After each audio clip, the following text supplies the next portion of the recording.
नमस्कार। आज मैं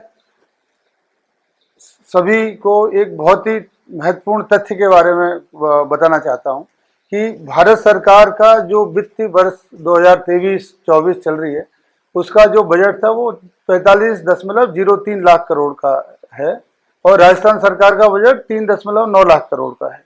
इसमें यदि वोटर्स का भाग दे दें तो वोटर्स के भाग देने से ये प्रति वोटर प्रति वर्ष 1,43,000 रुपये का हिस्सा एक वोटर के हिस्से में आता है।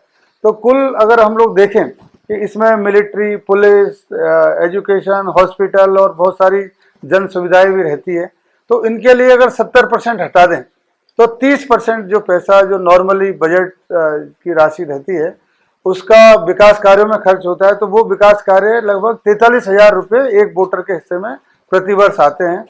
कैलकुलेशन के लिए उस 43 को भी 40,000 रुपये मान लें कि 40,000 रुपये प्रति वोटर प्रति वर्ष विकास कार्य होते हैं हमारे देश में। अब आप देखें कि जहां 1,000 वोटर है वो 1,000 वोटर में 4 करोड़ रुपए के विकास कार्य होने चाहिए। तो क्या इतने विकास कार्य वहां पर हो रहे हैं? और यदि नहीं हो रहे हैं तो जो आपके क्षेत्र में जो विकास होना चाहिए था उन पैसे को वो कहीं दूसरी जगह लोग खर्च कर रहे हैं, जहाँ के नेता ज़्यादा स्मार्ट है, बातें ज़्यादा अच्छी कर सकते हैं, वो लेके चले जाते हैं। अगर आपके यहाँ काम नहीं हो रहा है तो वो दिल्ली में मेट्रो बनेगी और या फिर कहीं गंगा की सफाई के नाम पर वो पैसा चला जाएगा, कहीं और कहीं दूसरी जगह कुछ और बड़े विकास कार्य होंगे, लेकिन आपके काम नहीं होंगे।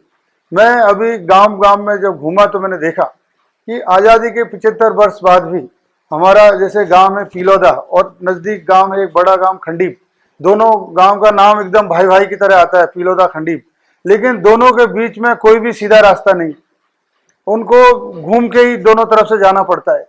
ऐसे बहुत सारे और रास्ते हैं, जैसे बड़ी उदय से लेकर अगर एक गांव है डिवशा, वहां अगर सीधा जाओ तो करीब 2 किलोमीटर है, लेकिन घूम के जाओ तो वही करीब 7 किलोमीटर पड़ता है। तो ये अगर कुल मिला के हम लोग जब देखते हैं तो बहुत सारी जगह हैं, जो जैसे खेलडी एक गांव है, एक किशोरपुर गांव है, उन गांवों से स्टेशन के लिए कोई सीधा रास्ता नहीं है। हर गांव में कीचड़ है, गांवों की स्थिति बहुत दयनीय है, बहुत खराब है, स्कूलों की दशा खराब है, हॉस्पिटल्स की दशा खराब है, जितनी क्लासेस है उतने कमरे नहीं है। तो ये कुल मिला के हम देखते हैं पीने के पानी की समस्या है, जो पीने का जो पानी की योजना जो चल रही है वो योजना में पाइपलाइन डल गया लेकिन पानी नहीं आ रहा है, गांव से कनेक्ट नहीं हो रहे हैं। तो इतने सारे कार्य हैं जो कि सही से संपादित नहीं हो पा रहे हैं। तो हमको ये देखना चाहिए कि क्या हमारे एरिया में जो हमारा बजट में हिस्सा बनता है उतना हिस्सा मिल रहा है अथवा नहीं मिल रहा है, और यदि नहीं मिल रहा है तो हमें हमारे राजनेताओं से, जो लोग जिम्मेदार हैं, उनसे इस विषय में प्रश्न करना चाहिए। उनसे पूछो कि हमारा पैसा आखिर कहाँ जा रहा है, आप क्या कर रहे हो। धन्यवाद।